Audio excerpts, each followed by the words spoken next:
ఓం నమః శివాయ. ఓం నమో నారాయణాయ. ఓం శ్రీ స్వర్ణాకర్షణ కాళభైరవాయ నమో నమః. నరదృష్టి నివారణ కాళభైరవాయ నమో నమః. ఓం కాళకాలాయ విద్మహే కాళాతీతాయ ధీమహి తన్నో శ్రీ స్వర్ణాకర్షణ కాళభైరవ ప్రచోదయాతు. హరి ఓం. మా ఛానల్కి స్వాగతం. చూస్తున్న వీక్షకులకు ప్రేక్షకులకు ప్రియ కాళభైరవ భగవద్బంధుకి స్వాగతం పలుకుతూ మమ్మల్ని ఎంతగానో ఆదరిస్తూ ఉండబడినటువంటి ప్రియ సోదరీ మండలకు అందరికీ కూడా వసంత పంచమి మాఘ పంచమి సాక్షాత్ మహాసరస్వతీదేవి అమ్మవారి యొక్క ఆశీస్సులు అందరిపైన ఉండాలని, అందరినీ విద్యావేత్తలుగా, జ్ఞానవంతులుగా, గుణవంతులుగా, సంపన్నవంతులుగా అమ్మవారి యొక్క ఆశీస్సులు ప్రసాదించాలని కోరుకుందాం. 1వ తారీఖు 2వ నెల 2024 నుండి 15/2/2024 వరకు పుట్టినటువంటి వారందరికీ కూడా ముందస్తుగా జన్మదిన శుభాకాంక్షలు. గతంలో వివాహం చేసుకున్న వారికి వివాహ వార్షికోత్సవ శుభాకాంక్షలు. ద్వాదశ రాశుల్లో గ్రహ గమనాన్ని ఒకసారి వీక్షింపచేద్దాం. మేషరాశిలో గురువు, కన్యరాశిలో కేతు సంచార స్థితి, ధనుసు రాశిలో కుజుడు బుధుడు శుక్ర సంచార స్థితి, మకర రాశిలో రవి సంచార స్థితి, కుంభరాశిలో శనిచర స్వామి స్వక్షేత్ర సంచార స్థితి, మీనరాశిలో రాహు సంచార స్థితితో ద్వాదశ రాశుల్లో గ్రహ గమనాలు ఈ విధంగా ఉన్నాయి. 6వ తారీఖున కుజుడు మకర రాశిలోకి ప్రవేశం, 12వ తారీఖున శుక్రుడు మకర రాశిలోకి ప్రవేశం, 14వ తారీఖున రవి భగవానుడు ఏడాది తర్వాత కుంభరాశిలోకి సంచార స్థితి, అక్కడే ఉండబడినటువంటి శనితో కలిపి రవి సంచార స్థితి ఉంటుంది. కనుక ద్వాదశ రాశిలో గ్రహ గమనాల్ని అనుసరిస్తూ ఈ యొక్క పక్షం రోజుల్లో ఎలా ఉండబోతుందో సవివరంగా సంపూర్ణంగా తెలుసుకుందాం. మకర రాశి వారు మాఘ పంచమి సందర్భంగా అమ్మవారి యొక్క ఆశీస్సులు ఎలా పొందాలో ఈ వీడియోలో సవివరంగా సంపూర్ణంగా తెలుసుకుందాం. మకర రాశిలో ఏ నక్షత్రాలు వస్తాయనగా ఉత్తరాషాఢ నక్షత్రంలోని 2, 3, 4 పాదాలు, శ్రవణ నక్షత్రంలోని 4 పాదాలు, ధనిష్టా నక్షత్రంలోని 1, 2 పాదములు కలిపితే మకర రాశి. చాలామందికి పుట్టినటువంటి కాల సమయంలో డేటా బర్త్లు లేనటువంటి కారణం వల్ల పేరు యొక్క మొదటి అక్షరాన్ని అనుసరిస్తూ ఆ రాశిని తెలుసుకునే ప్రయత్నం అవుతుంది. అవి ఏ అక్షరాలు ఒకసారి పరిశీలన చేద్దాం. బో, జా, జీ, జూ, జే, జో, ఘ, గ, గి అక్షరాల వారందరూ కూడా మకర రాశి జాతకులే. మకర రాశి యొక్క అధిపతి శనిచర స్వామివారు.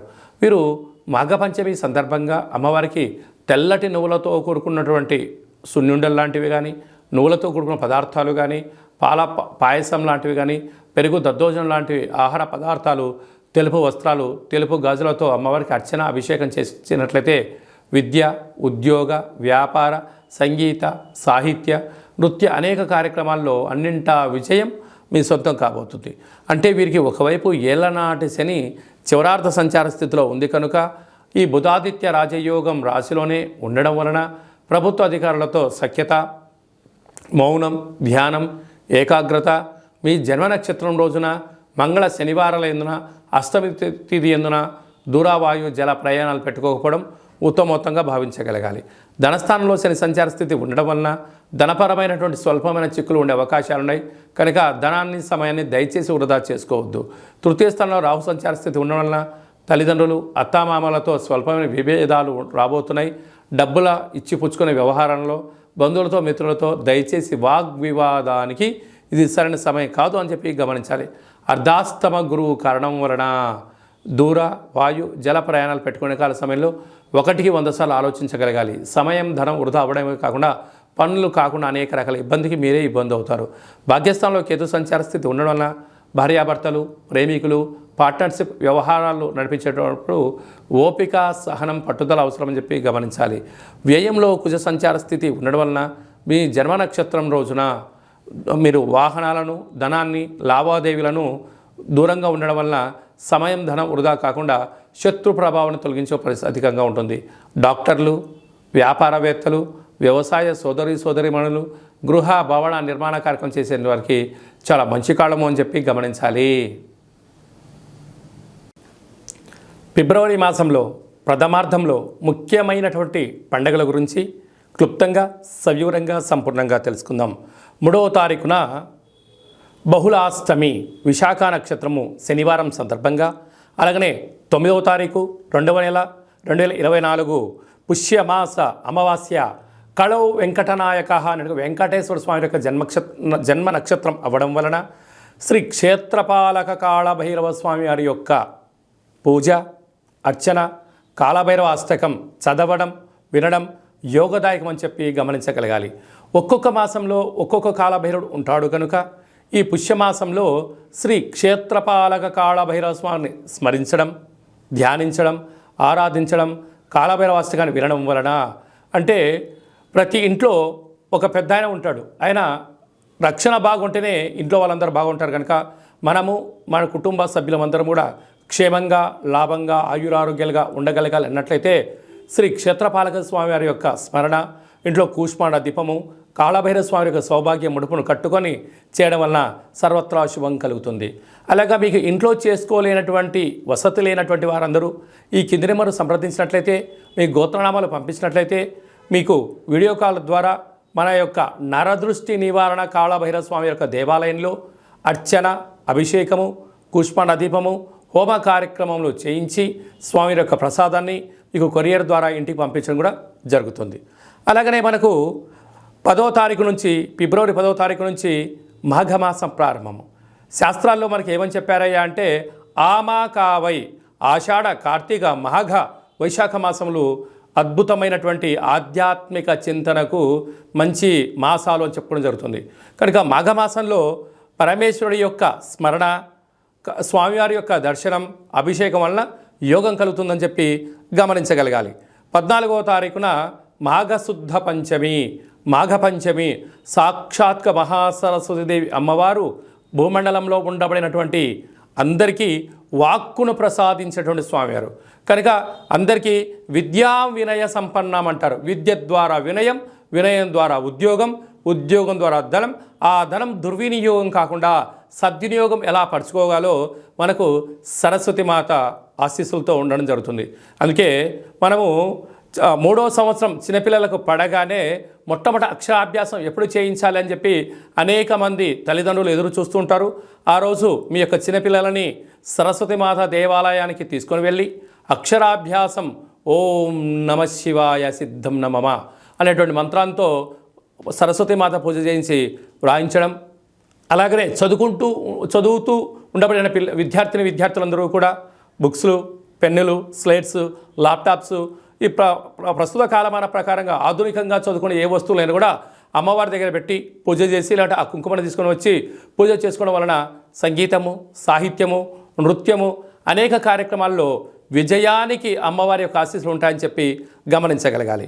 ఆ రోజు వీలైనంత వరకు కూడా మనకు తెలుపు రంగు వస్త్రాలు ధరింపచేయడము, చక్కెర పొంగలి లాంటివి, పాయసంతో కూడుకున్నటువంటి దద్దోజనం లాంటివి నైవేద్యం అమ్మవారికి పెట్టి 10 మంది భక్తులకు ప్రసాదం పంచడం వలన అమ్మవారి యొక్క కృప కటాక్ష వీక్షణలు మన అందరిపైన ప్రసరిస్తాయని చెప్పి గమనించాలి.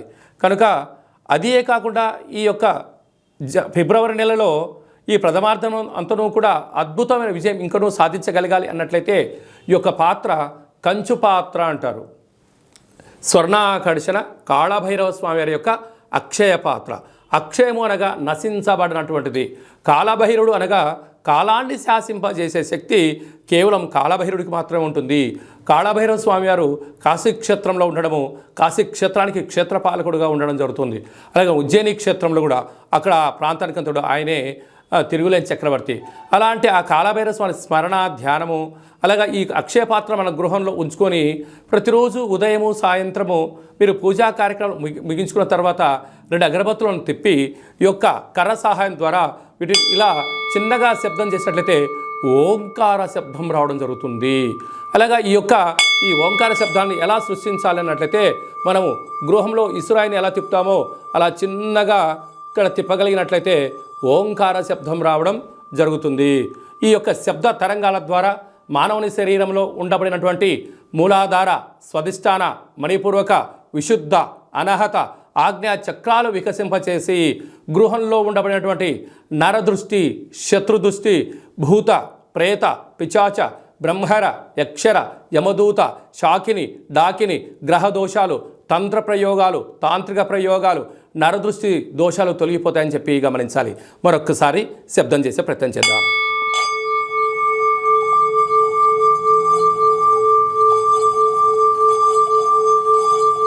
ఈ యొక్క శబ్ద తరంగాల్ని ఇంట్లో ప్రసరించడం వల్ల సర్వము ఐశ్వర్యం కలిగి అపార కుబేర సంపన్నులు అవుతామని చెప్పి గమనించాలి. ఈ యొక్క అక్షయ పాత్రతో పాటు ఒక కాళభైరవ స్వామి యొక్క పిరమిడ్ని, సౌభాగ్య ఒట్టిని, డాలర్ని, కంకణాన్ని, మీ యొక్క పేరుపైన 41 రోజులు కుష్మాండ దీపాన్ని, కాళభైరవ హోమాన్ని మీకు ప్రత్యక్ష ప్రసారంగా చూపించి స్వామి యొక్క ప్రసాదాన్ని మీకు అందజేయడం జరుగుతుంది. ఆసక్తి గలవారు ఈ కింది నెంబర్ని సంప్రదించవచ్చు. అలాగనే మీ వ్యక్తిగత జాతకం తెలుసుకోవాలనుకుంటున్నారా? మీ పుట్టినటువంటి తేదీ, నెల, సంవత్సరం, పుట్టిన సమయం రాసి మీరు వాట్సాప్లో పంపించగలిగినట్లయితే సంపూర్ణంగా 100 సంవత్సరాల జాతకాన్ని రాసి పంపించి మీరు పుట్టినప్పుడు గ్రహ గమనాలు ఎలా ఉన్నాయి, ప్రస్తుతం ఎలా ఉన్నాయి, రాబోయే కాలంలో ఎలా ఉన్నాయో సవివరంగా సంపూర్ణంగా తెలియజేయడం జరుగుతుంది. అలాగే డేటా బర్త్లు లేనటువంటి అనేక మందికి మీ పేరు మొదటి అక్షరాన్ని అనుసరిస్తూ గవళ ద్వారా అనగా రమణ శాస్త్రం ద్వారా భూత, భవిష్యత్, వర్తమానాన్ని కాళభైరవ ఉపాసన చేత తెలియజేయడం జరుగుతుంది. ఆ పేరు కూడా సక్రమంగా లేదు, ఒక్కొక్కరికి 2-3 పేర్లు ఉన్నాయి అనుకుంటున్న వారికి వారి యొక్క ముఖఛాయలను అనుసరిస్తూ వారి యొక్క చేతి యొక్క హస్తరేఖలను గమనిస్తూ గవలు వేసి తెలియజేయడం జరుగుతుంది. అలాగనే మీ అబ్బాయికి కానీ అమ్మాయికి కానీ ఎంత ప్రయత్నం చేసినా వివాహం అవ్వడం లేదా, ఎందుకు అవ్వట్లేదో తెలియజేస్తూ వచ్చేటువంటి అబ్బాయి కానీ అమ్మాయి కానీ గణాలు, గుణాలు, ఆ యొక్క వారి వివాహ తదనంతరము సంతానము, యోగము, ఎలాంటి యోగాలు ఉన్నాయో కూడా తెలియజేయడం జరుగుతుంది. అలాగనే గతంలో వివాహమైన దంపతులు తరచుగా గొడవపడడం, పోలీస్ స్టేషన్లు గొడవలతో దారితీస్తున్నాయా, ఎందుకలా దారితీస్తున్నా తెలుసుకొని పార్వతీ పరమేశ్వరులాగా ఉండేటువంటి ఆధ్యాత్మిక సలహాలు, సూచనలు మీకు ఇవ్వడం కూడా జరుగుతుంది. అలాగనే చాలామందికి జన్మకో శివరాత్రి అన్నట్టుగా బర్త్డే, మ్యారేజ్ డే సంవత్సరానికి ఒకసారి వస్తుంది. ఆ బర్త్డే వచ్చిన రోజన్న ఇంట్లో శుచి శుభ్రతగా ఏర్పాటు చేసుకొని నూతన పట్టు వస్త్రాలు ధరింపచేసుకొని ఇంట్లో ఒక లక్ష్మీ గణపతి హోమము, ఆయుష హోమం చేసుకొని 10 మందికి అన్నప్రసాద వితరణ చేయండి. మీకు సంవత్సరాంతం ఆయురారోగ్యాలుగా ఉంటాయి.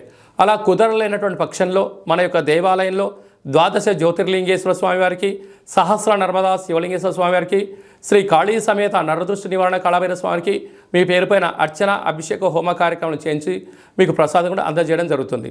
కనుక మనమందరము కూడా జన్మదిన వేడుకలు చేసుకుందాం.